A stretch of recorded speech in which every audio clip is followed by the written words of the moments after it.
माजी महापौर राहुल जाधव यांच्या प्रचाराचा नारळ फुटला। पिंपरी चिंचवड महानगरपालिकेची पहिल्यांदा 2012ला मी निवडणूक लढवली।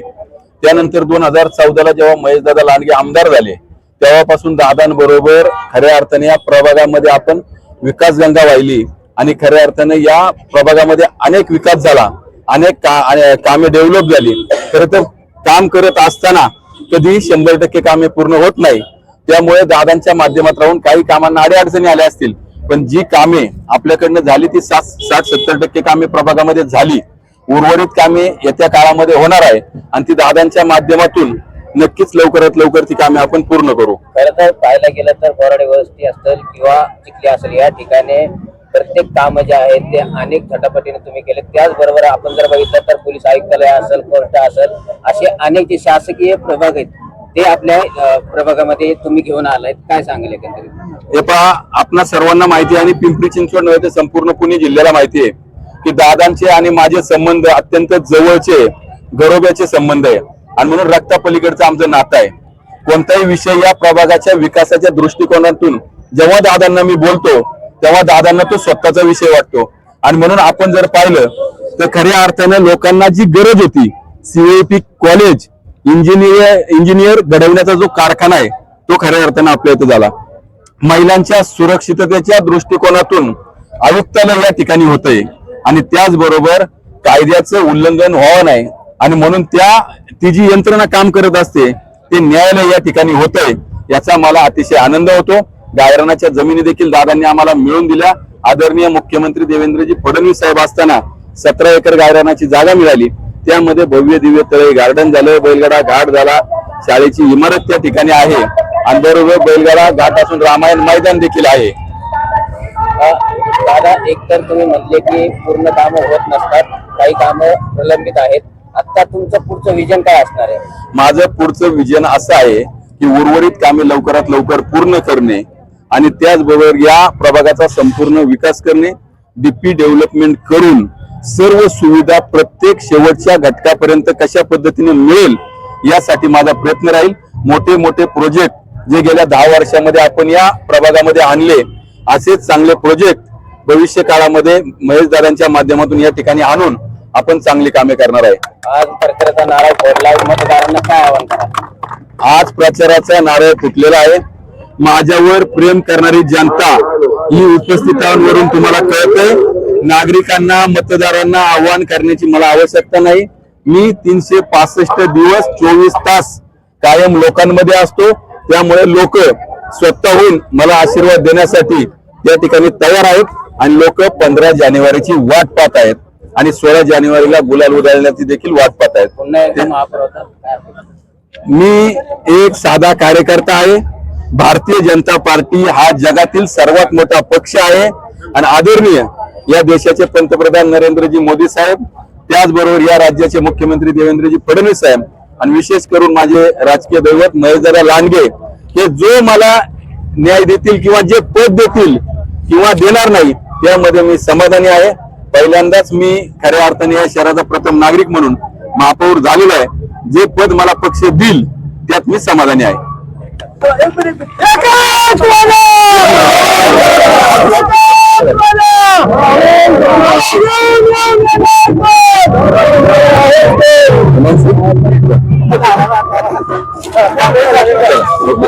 तुम्ही द्या, आदरणीय आमदार हिंदुत्वाचे आमदार महेशदादा लांडगे यांच्या मार्गदर्शनासाठी आपले रावदाचा काम करतात आणि रावदा चांगलं काम आहे दादांचं। माझ्या वैयक्तिक प्रॉब्लेम दादांनी फोन केलेले आणि दादा हॅट्रिक मारणार ही मला पूर्ण शाश्वत आहे। धन्यवाद। काय सांगाल एकंदरीत? आज तुम्ही प्रचाराचा नारळ फोडलाय, राहुल दादा सोबत उभा आहेत, प्रचार करतायत, काय एकंदरीत मत आहे तुमचं? राहुल दादा म्हणजे एकच वादा। आजपर्यंत ज्या चिखली परिसरामध्ये मी आज 15 ते 20 वर्षापासून राहते, पण दादांना आम्ही आमच्या परिसरामध्ये कधीही आवाज दिला 24 तासामध्ये दादा त्यांची आणि बहिणी नेहमी हजर राहतात। आमच्या इथे भरपूर प्रकारचे गोष्टी घडल्या गेल्या, वाईन शॉपी वगैरे जे बिल्डिंग मध्ये अनधिकृत ज्या गोष्टी होत होत्या त्या दादांमुळे आमच्या इथे त्यांनी मदत केल्यामुळे खूप आम्हाला त्यांचा हे झाला सपोर्ट झाला. तसंच त्यांनी आमच्या इथं परिसरामध्ये शाळा उपलब्ध करून दिले, तळाई गार्डन उपलब्ध करून दिले, रस्त्याच्या जे बांधकामे रस्त्याच्या ज्या सुविधा होत्या त्या आम्हाला सॉल्व्ह करून दिल्या. आणि 24 तासामध्ये कोणाचा ऍक्सिडेंट असू दे किंवा कुठे बिल्डिंग मध्ये काही घटना घडू दे, दादांना एक फोन केला तर त्यांच्या गाड्या अँब्युलन्स वगैरे सगळ्या इथे आम्हाला दादा उपलब्ध करून देतात. तर येणाऱ्या 15 जानेवारीमध्ये दादांनाच निवडून येणार आणि हीच आमची इच्छा आहे आणि तेच येणारी आमची आणि 16 तारखेला आम्ही गुलाल उधळणार आहोत. तुम्ही त्यांच्या खरं तर पाहायला गेलं तर बोराडे वस्ती असेल, चिखली असेल, हा मागासलेला भाग होता. राहुल दादा निवडून आले आणि त्यांनी महापौर असताना जो काही विकासाची कामं केली, आज पुन्हा एकदा राहुल दादा निवडणुकीच्या रिंगणात उभे आहेत.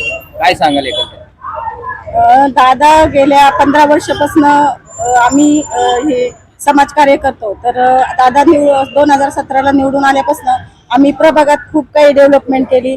तळे गार्डन असेल, रामायण मैदानाचं हॉल आहे, रामायण मैदान आहे, परत सेक्टरला व्यायामशाळा केली, विठ्ठल रुक्मिणी मंदिर आहे, आता नीलकंठ श्वर मंदिर बांधलं, परत मोशी सस्ते नगरला एक आम्ही गणपती मंदिर बांधून दिलेलं आहे, गावात चाकमाता मंदिर बांधून दिलेलं. परत आता आपल्याकडे सर्व प्रकारच्या गाड्या उपलब्ध आहे, पाण्याचा टँकर असेल, अँब्युलन्स असेल, रथ असेल, कोणाला काही सुविधा लागली आम्हाला फोन केला तर आमचे सहकारी ते त्वरित त्यांची मदत करायला धावतात. तसेच आम्ही रस्ते, पाणी, लाईट सगळ्यांची सुविधा केलेलीच आहे आणि कोविड काळात पण खूप मदत केलेली आहे. सर्व 15-20 दिवस आम्ही स्वतः घरी जेवण बनवून 4 ते 5 हजार लोकांना घरोघरी जेवण वाटप करत होतो. कोविड काळात वॅक्सिनचं पण करत होतं, सॅनिटायझर असेल सगळं, पराठी मास्क पासून सर्व जनतेला आम्ही पुरवलेलं आहे. आणि आम्हाला आता सर्वांनीच येणाऱ्या 15 तारखेला सर्वांनी भरघोस मताने विजयी करावं अशी मी सर्वांना मनपूर्वक विनंती करते. आणि जी काही उर्वरित कामे राहिली असेल तर ती आम्ही नक्कीच पूर्ण करण्याचा एकंदरीत आपण जर बघितलं तर महिलांचे जे काही प्रश्न असतील, आरोग्य असेल किंवा इतर जे असेल, एक महिला म्हणून महिलेलाच सांगते असे काही प्रश्न या प्रभागात प्रलंबित आहेत का महिलांविषयी? नाही, काही जर समस्या कोणत्याही महिलेने सांगितली तर ती आम्ही त्वरित तिचा पाठपुरावा करतोच, म्हणजे ती समस्या सोडवतोच. आणि आतापर्यंत आम्ही प्रभागामध्ये गोरगरीब जनतेला खूप काही सहकार्य केले, आर्थिक असो कोणाला कसली मदत असो ती आम्ही नक्कीच केलेली आहे. परत आम्ही विवाह सोहळा एक 4 ते 5 वर्ष विवाह सोहळे पण घेतले, 400-500 विवाह सोहळे पण आम्ही आमच्यातर्फे स्वतः केलेले आहेत गोरगरीब जनतेसाठी. आणि येणाऱ्या काळात जे काही म्हणजे जी काही कामं प्रलंबित राहिली आहेत ती पण आम्ही पुढे नक्कीच करू. Loveness society. आता दादांबद्दल बोलायचं झालं तर काही बोलण्यासारखं राहिलेलंच नाही. प्रत्येक कार्यकर्त्यांनी त्यांच्या परीनं सांगितलेले म्हणजे दादांनी उपलब्ध करून दिलेलं आहे प्रभागामध्ये. ते अतिशय सुंदर काम आहे. जिम म्हणा, विठ्ठल रुक्मिणी मंदिर, निळकंठ मंदिर, महिलांसाठी भरपूर त्यांनी सुविधा उपलब्ध केल्यात. आणि गणपतीच्या काळामध्ये सर्व सोसायट्यांना त्यांनी खुर्च्या उपलब्ध करून दिल्या की जेणेकरून तुमच्या मीटिंगा हे अटेंड करता येतील. त्यामुळं दादांचं काम तर एक नंबर आहेच आहे, पण आता गुलाल त्यांचाच उधळणार आहे एवढंच मी सांगितलं. नमस्कार सर्वांना. मी श्री रेसिडेन्सी मधला रहिवासी आहे. आम्ही सगळे श्री रेसिडेन्सी मध्ये राहतो. दादांचा आज प्रचाराचा नारळ पडण्यासाठी आम्ही तळई गार्डन सावतामाळी मंदिर इथे आज उपस्थित राहिलो होतो. तर दादांना प्रचंड मोहब्बताने विजयी करा. गेल्या मागे काही वर्षात दादांचे काम बघता आपण त्यांचे जे काम केलंय त्यानुसार आपण त्यांना मत दिले पाहिजे असं आमचं मत आहे. तरी सगळ्यांनी दादांना प्रचंड मताने विजयी करा. म्हणजे आहे ना, आज 15 ते 16 वर्षापासून इथं आहे तर खरोखर ह्या जादावडीचं एवढं डेव्हलप झालेलं आहे की खरोखर 90% तरी डेव्हलप मी स्वतःहून बघत आहे. मी जिल्हा यवतमाळात असून इथं माझं 15-16 वर्षापासून स्थायिक झालोय. आता जे काही उर्वरित काम राहील ते 100% करणार हे आम्हाला विश्वास आहे. माजी महापौर राहुल दादा यांच्या या बोराडेवाडी दातवाडी या 2 नंबर वार्डमध्ये त्यांनी या प्रभागामध्ये अतिशय चांगल्या पद्धतीने त्यांनी काम केले. त्यांनी पहिल्या रोडचा विकास रोड असेल किंवा जे काय जे प्रशस्त अशा पद्धतीने प्रभाग यांनी अतिशय चांगल्या पद्धतीने विकास केलेला आहे. त्यामुळं तिथे या ठिकाणी त्यांना चांगला प्रचंड मताने मतदार त्यांना निश्चितच मताने निवडून देणार आहेत ही आम्हाला खात्री आहे. तर यापुढेही दादांकडे अतिशय चांगल्या पद्धतीचे काम या ठिकाणी प्रभाग असे सुसंगत पद्धतीने प्रगती एकंदर अजूनही चांगला प्रभाग बनवण्यात येईल याची विश्वास येतो आणि थांबतो. माझा इंडिया न्यूज मोशी, बोराडेवाडी, जाधववाडी, पिंपरी चिंचवड.